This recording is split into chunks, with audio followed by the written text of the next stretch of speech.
Vos arguments sont fallacieux et sur le plan juridique, ils ne sont pas corrects. C'est la raison pour laquelle je vous invite à retirer ces termes de neutralité et à réorganiser votre demande. De notre point de vue, le droit de tirage sur les commissions d'enquête est extrêmement précieux. Cependant, il y a des critères de recevabilité et votre exposé, monsieur le rapporteur, ne m'a pas convaincu sur la neutralité telle que vous la définissez dans votre texte n'est pas appropriée parce que vous confondez tout. En l'occurrence, vous confondez les obligations des agents publics et les missions de service public des médias publics.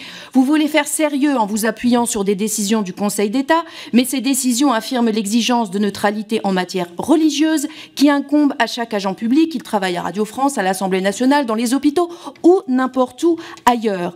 Par ailleurs, le terme de neutralité n'est pas celui utilisé dans la loi de 86. Vous auriez pu parler d'indépendance, de pluralisme, mais non.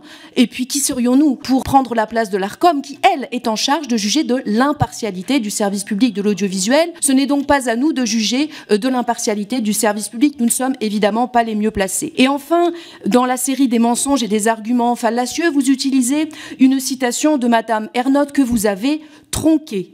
Madame Ernotte, selon vous, aurait dit « On essaie de représenter la France telle qu'on voudrait qu'elle soit ». Les mots ont été prononcés en 2023 par Madame Ernotte en réponse à une question précise sur la question de la représentation des femmes sur les plateaux d'experts. Donc, vos arguments sont fallacieux et sur le plan juridique, ils ne sont pas corrects. C'est la raison pour laquelle je vous invite à retirer ces termes de neutralité et à réorganiser votre demande afin qu'elle puisse être recevable.